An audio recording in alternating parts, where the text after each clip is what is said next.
Hi, I'm Tim Brecht, and in the first part of my talk, I'm going to talk about some of the opportunities provided by and challenges associated with using puck and player tracking data for hockey analytics. And in the second part of my talk, I'm going to describe some of the work we've been doing with this puck and player tracking data to derive some passing metrics. The second part of the talk is joint work with David Radke, Daniel Radke, and Alex Pavlicek. The NHL is currently using infrared cameras to track puck and player positions on the ice.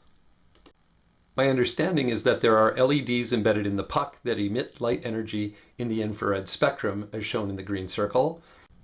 And similarly, there's an infrared emitting device sewn into the sweaters of each player. Now, these devices, for the puck, there are 60 readings per second that are recorded, and each player has 12 readings per second when they're on the ice and one reading per second when the player is off the ice. And what's recorded is the X, Y, and Z coordinates, where Z is the height above the ice surface, for each of the entities. So for each player and for the puck, and including some kind of identifier for each player. Now, what I'm talking about today is based on my current understanding of how things work. This is a new project, so I don't have a lot of detailed knowledge of the technologies used.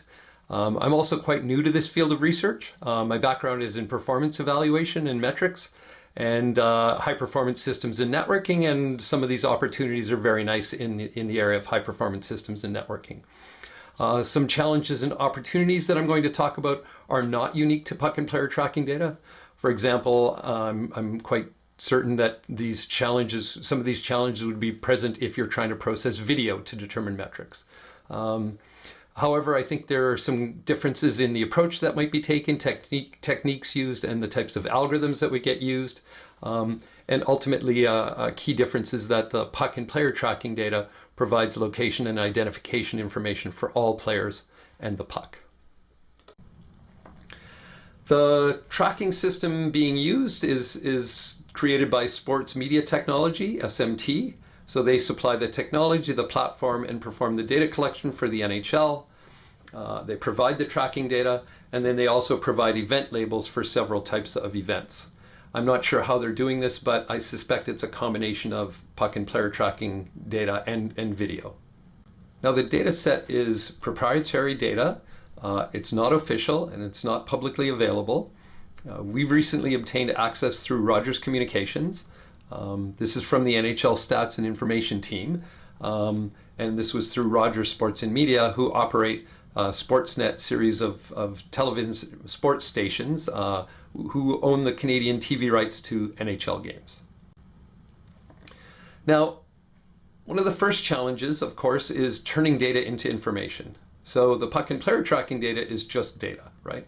It's the X, Y, and Z locations and identity of each player and the puck. And so the big challenge is, how do we turn that data into useful information?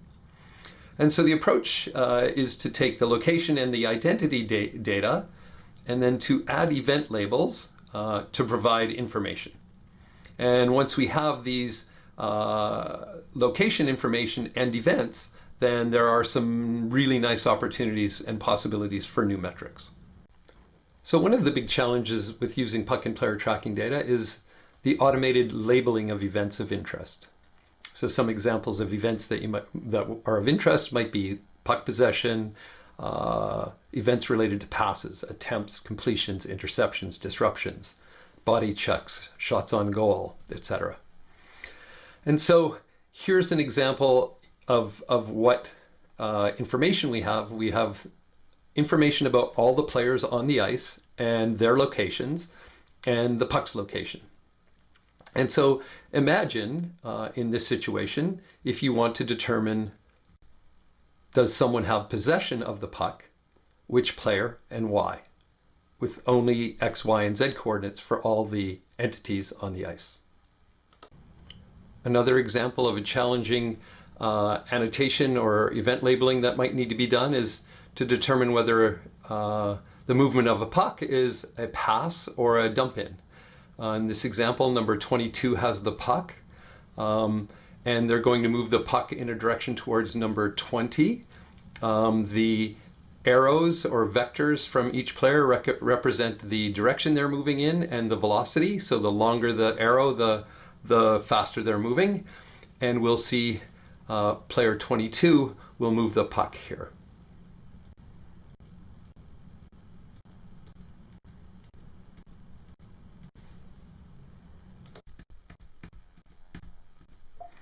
And so ultimately, maybe it boils down to, well, what was the player's intent?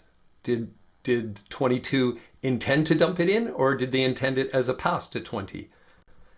And that's just not known. And so that, again, presents more challenges.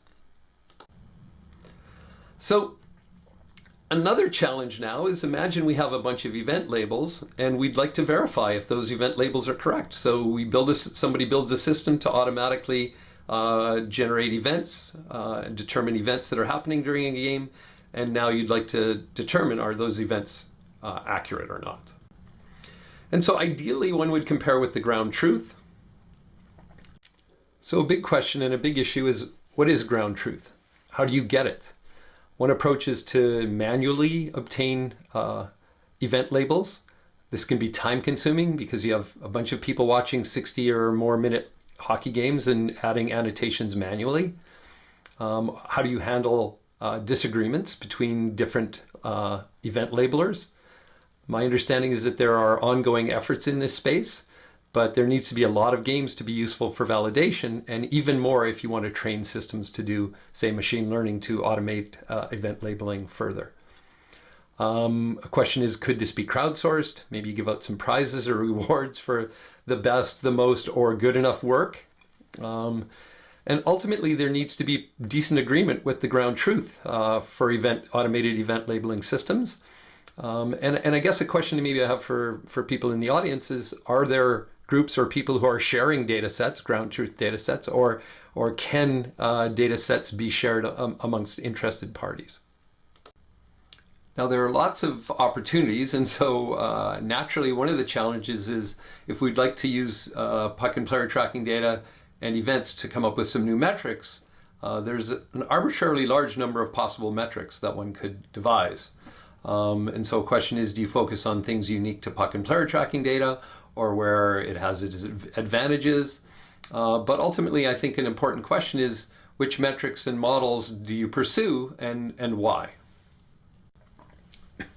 And if you do come up with some new metrics, then if you don't have ground truth for those metrics, so for example, if you're inventing a completely new metric, then that isn't easy to do to evaluate manually, then how do you determine if the metrics are correctly computed? How do you determine if they are representative of what one is trying to measure? How do you know if they are or not? How do you convince yourself? And then probably as importantly, or more importantly, is how do you convince others that these are representative and valid metrics? One of the big opportunities in this space is to attempt to increase fan engagement. You can imagine projecting information of interest using augmented or virtual reality, or using video overlays. Another opportunity is in fantasy leagues. There's significant increase in NFL fan interest and engagement due to NFL fantasy leagues. Lots of statistics and metrics that are available in use in every play. There's much smaller engagement in NHL fantasy leagues, and maybe there's an opportunity, or a question is, would more points per shift available or more metrics per shift available be helpful? And of course, sports betting is expanding at a tremendous rate, and fans love data, and data drives traffic to websites, and so there's maybe lots of opportunities for interesting additions in this space.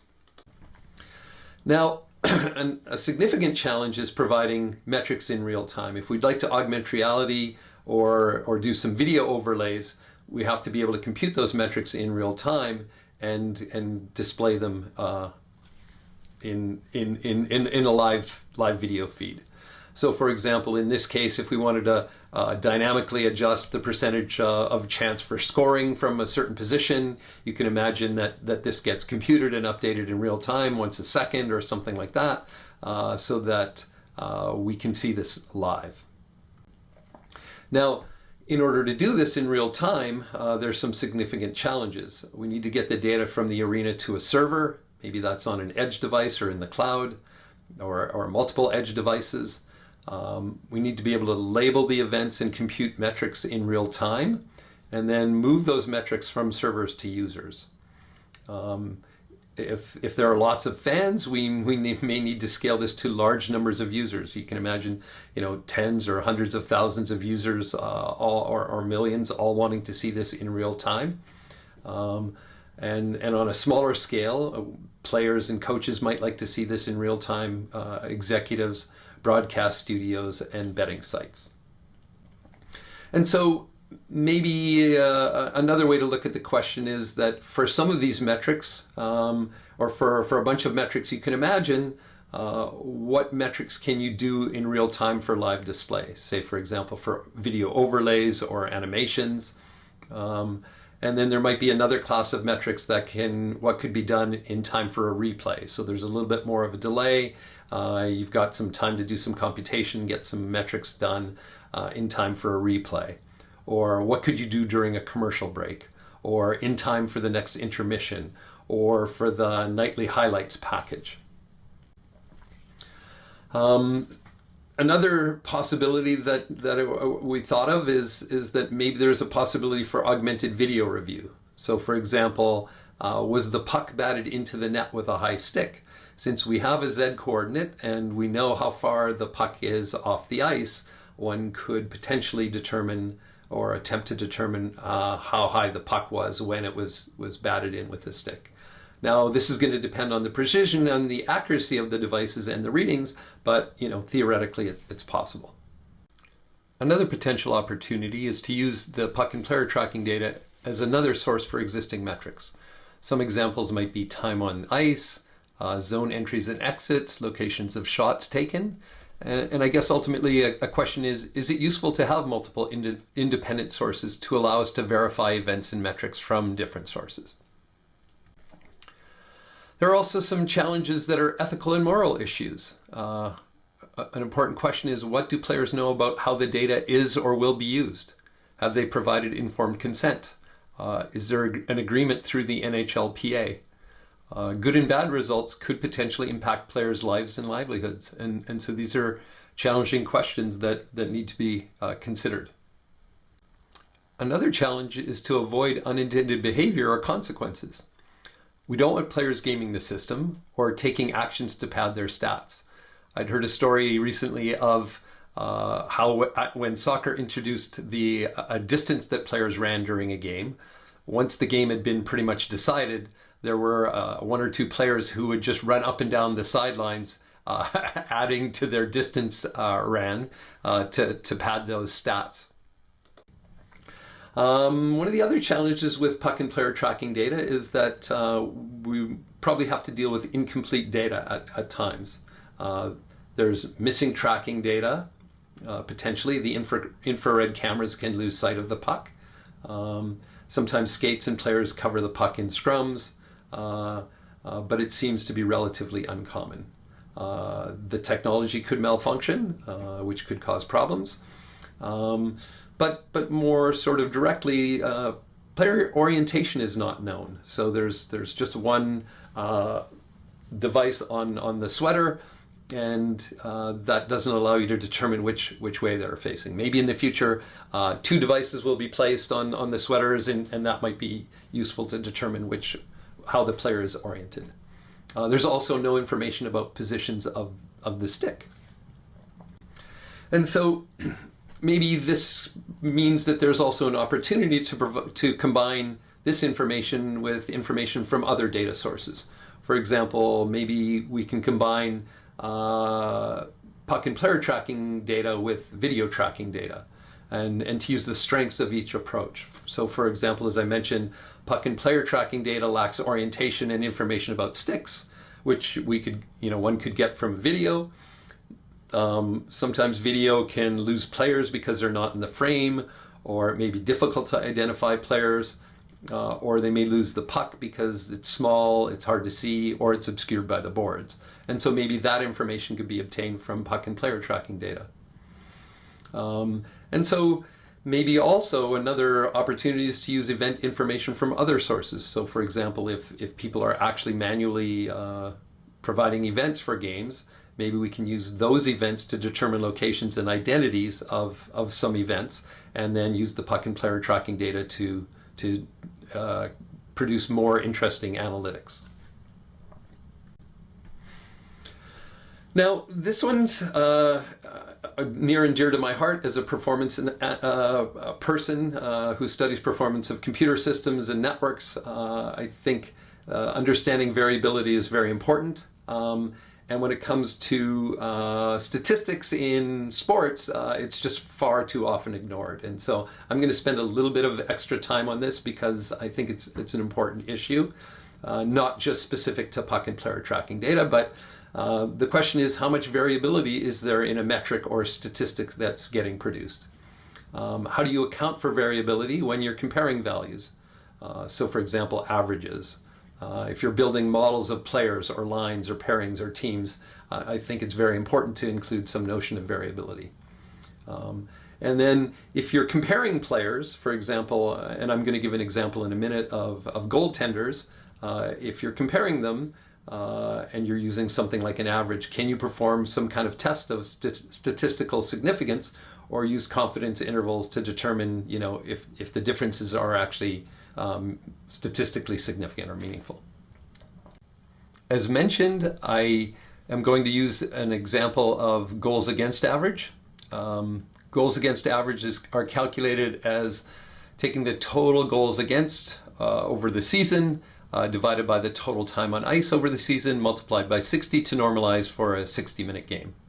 There's one number and there's no notion of variability.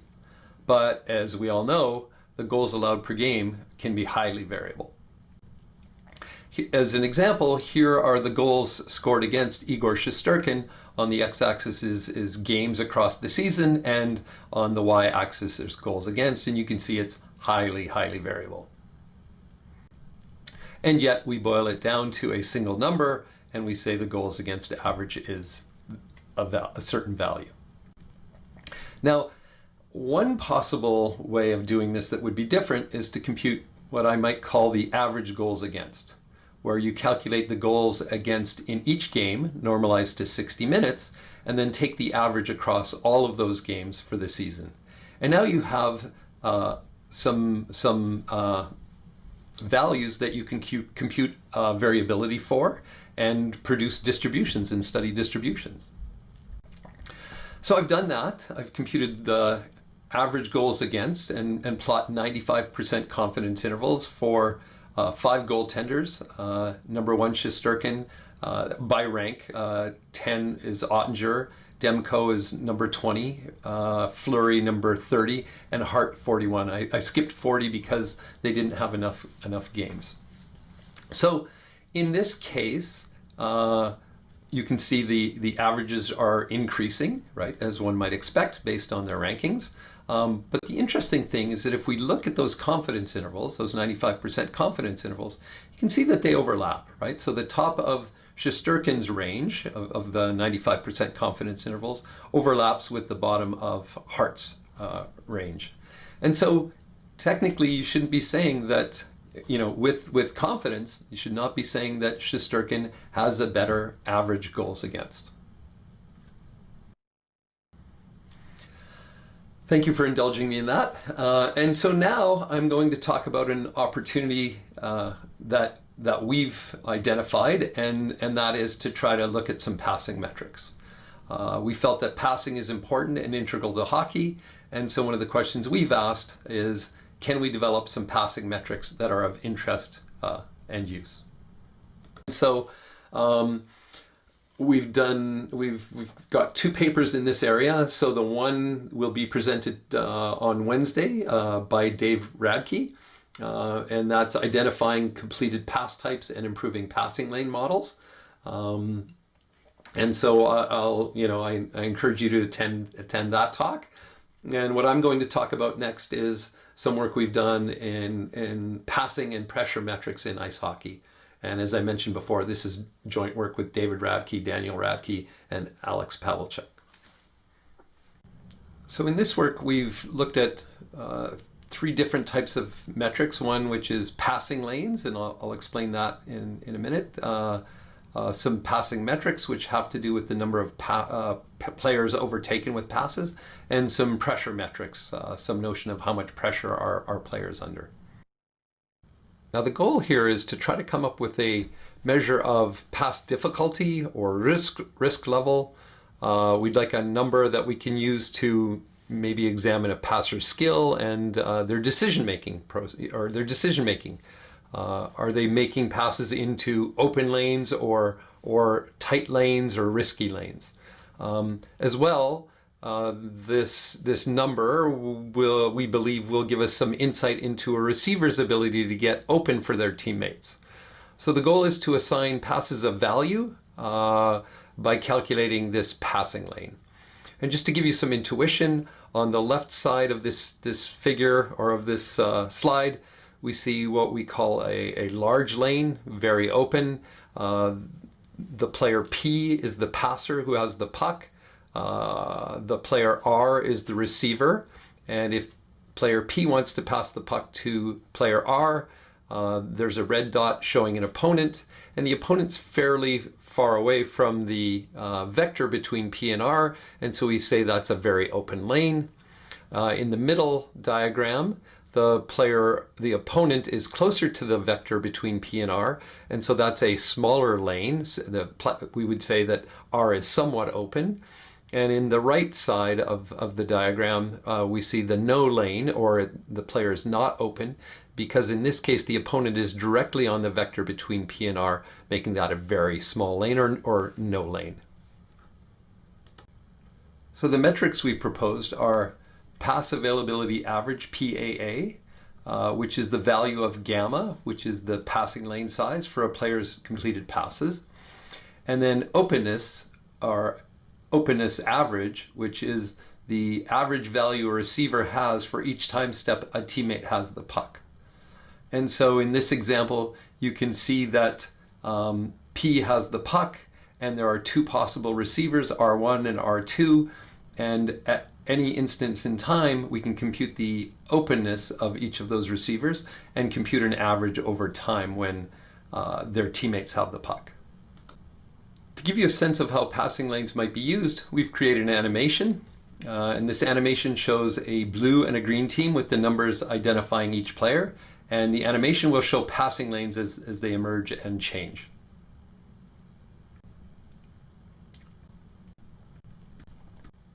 Once it's been determined that player number 27 has possession, we can compute the passing lanes to all of their teammates.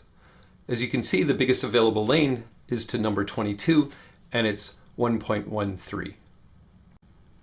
As the players move, you see the passing lanes getting updated.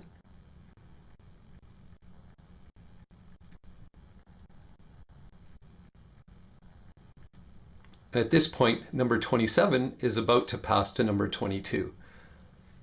Again, the passing lane is the largest to that player.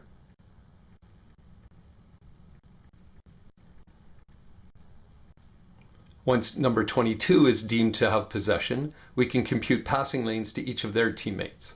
In this case, number 20 is the most open with a passing lane of 0.55.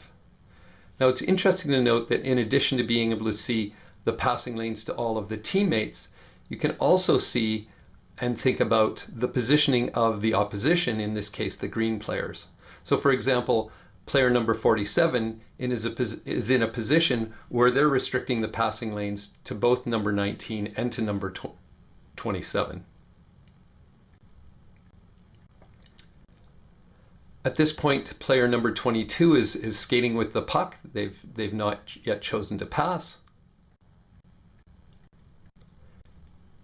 And as they're moving, you can see that number 16 and number 23 are moving towards number 20 and decreasing the size of the passing lane to number 20. And at this point, the passing lane is quite small, and you could imagine that maybe this is a moment where a coach would have a discussion with the player or talk about what they were thinking, because the player was much more open when they first had the puck, and there were very good opportunities to have moved the puck much sooner. At this point, number 22 is going to move the puck.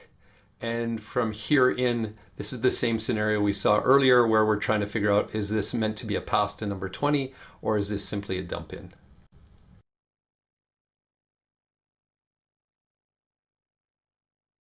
So that's an example of how our passing lane metric works and some examples of how one might make use of them. I'm next going to talk a little bit about some passing metrics that are mostly based on overtaking players. So pass overtaking metrics, these are inspired by the number of outplayed opponents in soccer and zero-sum games. And so this relies on overtaking players based on the relative position of opponents.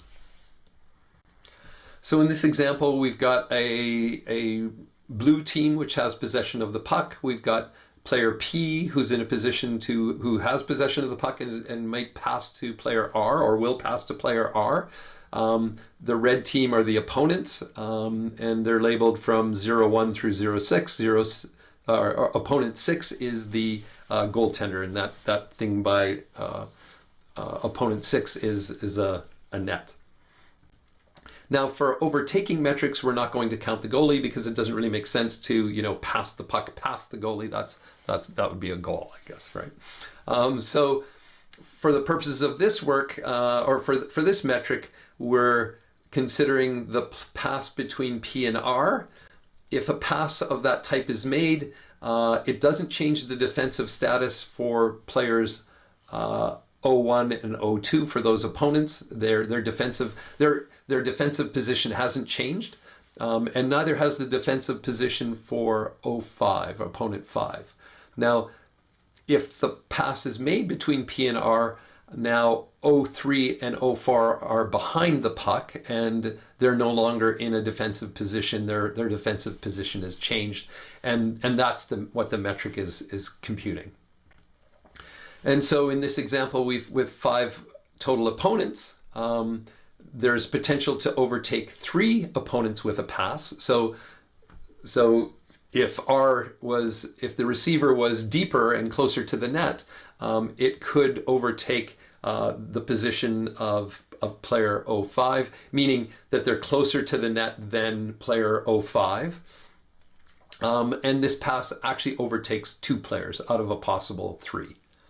And so one way to score this would be to say that player P is added 2 because the pass they made overtook 2 players, and opponent 3 and opponent 4 each get a -1 because there was one pass that went past each of them. And now another way to consider this is that we've done is that if you're a defensive player, there's maybe more opportunity for you to pass past more players than if you're a forward. And so we normalize this. We also look at a normalized metric. So in this case, player P receives plus 2/3 points because out of 3 possible players that could have been overtaken with a pass, this pass overtook 2 out of 3, and player 0-3 and 0-4 received -1/3 because out of 3 possible players that could potentially be overtaken with a pass, not this particular pass, but with a pass, each of them was one of those 3 players. So we have several passing metrics, many of which are related to the overtaken metrics that I've just described. I won't cover these now, but instead refer you to our paper for details. Next is a set of pressure metrics. And these are inspired by something that's called the zone of pressure in soccer. We've modified a pressure oval from that work. And it's been modified because hockey has the ice surface is much smaller than a soccer pitch, and to account for a longer player reach, for example, with a stick. And the goal here is to provide some insights into pressure in hockey. And so this is what the zone of pressure looks like. Player P is that kind of bright red dot in the center of the blacker zone, and we can see the closer that a person is to P, the darker the color, that's the higher the pressure. And so pressure goes from 1 to 0. If you're outside of the zone of pressure, as opponent 1 is here, then there's no pressure. And it's directional. So the direction here is the direction that the player is moving towards, in this case, say, towards the opponent's net. And so there's more pressure in front of that player than there is behind, although there is some behind. And so the zone of pressure here in our model extends 5 feet behind the player, kind of taking into account the fact that the opponent can move and reach with a stick, and 15 feet in front of the player. And there's a linear dispersion of the amount of pressure as one moves away from the player with the puck. So using the zone of pressure, we've proposed 3 new metrics. One is the pressure as the player is moving the puck, an average. How much pressure are they exposed to when they move the puck. Pressure during a shot, so for each shot on goal, how much pressure are they under at that point in time, and then the pressure on the shooter by an opponent. And so that can be a measure of, say, defensive play in terms of how much pressure are they getting on somebody before they get a shot away. So in total, that paper proposes 12 new metrics, and our next steps are to try to compute these metrics for the 2021-2022 season, to validate the correctness of those metrics and to determine their utility. If you like, you can scan that QR code for access to the paper. And move on to the biggest challenge that everybody in this group faces, and it's not unique to, as I said, it's not unique to puck and player tracking data, but ultimately a big challenge is, are these metrics useful? Can you get buy-in, and do they have an impact? So some of the metrics, of course, are for fun and interest and entertainment, right? It's like, wow, look at this cool new metric. Isn't this interesting? Some will be for player and team development and or player evaluations or team evaluations. And so, the big question is, would these new metrics be useful to somebody? Who would they be useful to? When would they be useful? How would they be useful? And why would they be useful? And maybe a challenge here is, how do you convince potential users that the new metric that you've invented is a potentially useful? And then, in the long run, how do you determine whether a metric has had impact or not? In summary, we believe that there are lots of challenges ahead of us. The puck and player tracking data is not a panacea, but it looks very interesting and very exciting. There are lots of opportunities, and we've started with some work on passing, but there are lots more opportunities. And it should be lots of fun, and thank you. Interesting. Yesterday we heard about that data tracking is going to be the big thing for the future of hockey, and Associate Professor Brecht now took us through that. Tim, are you with us? Yes, sir. And I've also got Dave, my colleague on this work. Hi, Dave. How are you? Good. How are you? I'm great. My name is Mike. Mike, by the way, sorry, I'm going to interject for a second. I've got to say, your preparation, your questions are really, really adding to this event, and your enthusiasm. So thank you. Oh, my Great pleasure. job. I've been in hockey I grew up in Ann Arbor, Michigan, and played at the University of Michigan and moved to Sweden. So since then, I've been hockey. But thank you. but I'm going to put you on the spot right away. And this is going to be a difficult one because it's on our chat function that we've got a question, a very specific question. So let me just read this for you here. O5. So now in the diagram with the pass going between O5 may not be completely overtaken in this example, but as you noted, O5 can be potentially overtaken. But let's imagine the visual is to scale when R receives the pass from P. Are you with me so long? So far? He may not have overtaken O5, but he's now directly in the slot with possession and a clean lane to shoot. And O5 is no longer in a position to close down and suppress the shot attempt. Would you consider partial overtake or potential overtake values to account for time and space created by a successful pass? I think the short answer is yes. The metric we're doing doesn't happen to account for that at this point in time, but you can imagine the quality of the overtaking is another metric you could consider. One last question for you as well. Has Tim done a comparison between infrared tracking system, optical tracking system, or chip-based system? If yes, which one is having the best or the most accuracy?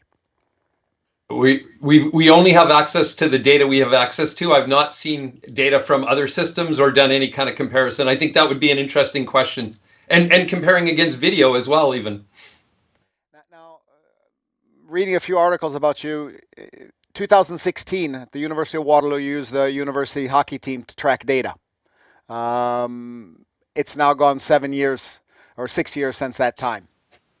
Have you achieved what you want to achieve with the development of data tracking? So personally, I wasn't involved in that work at all. And so I don't know what they've done or where they've gone with that. So Dave, you weren't on the team yet then, were you? Dave plays for the University of Waterloo team. No, but I had heard stories of the system, and they had RFID tags in the pants. And yeah, I know that they did some testing during practice and during some scrimmages, but I don't know what happened with that system. Tim, you're pretty good then because you have a citation. You say a few things about it, and you say we're coming along. So they put you into the article at least. So you've got some credit maybe that you haven't deserved. Oh, interesting. I wasn't aware of that. I'll have to check that. Thanks. Now, ground truth. We got to get back to this. I've got to understand this. We're going to give the fans the right to put what we value or how we value things through ground truth. Is that one of the things that I heard you saying? I don't know if it's the fans. Maybe it's experts. The ideal situation is you get a bunch of hockey experts who would all spend all day and all night watching video in slow motion replay and labeling, okay, that was a pass at this point in time in the game, and this was a reception by number 23, and this was a hit by number 42 on number 32. Now you're dreaming. That takes a lot of time. You're dreaming. But you said that you wanted to use the fans some way, or the spectators. I don't know if we call them fans, but the spectators to somehow be a part of this, as they've done in fantasy football and things like that. Yeah. I think it's an interesting question. Can we do that? You could imagine that what you do, like let's say you had hundreds of fans doing, or thousands of fans doing every game, right? You could imagine a system where, well, 800 people think this was a pass from 23 to 42. So there's a pretty high likelihood that that's ground truth. Dave, tell me your role in this project. You're a hockey player at the University of Waterloo, and you're also in computer science. Is that correct, or you do have a different specialty? Yeah, so I'm a PhD candidate, co-advised by Tim and Kate Larson, and so my main area is artificial intelligence and multi-agent systems, which can kind of, like hockey can kind of be viewed as an abstract multi-agent system. So I played Division I in undergrad at Colorado College, and now I'm at Waterloo in grad school, and still able to play on the team.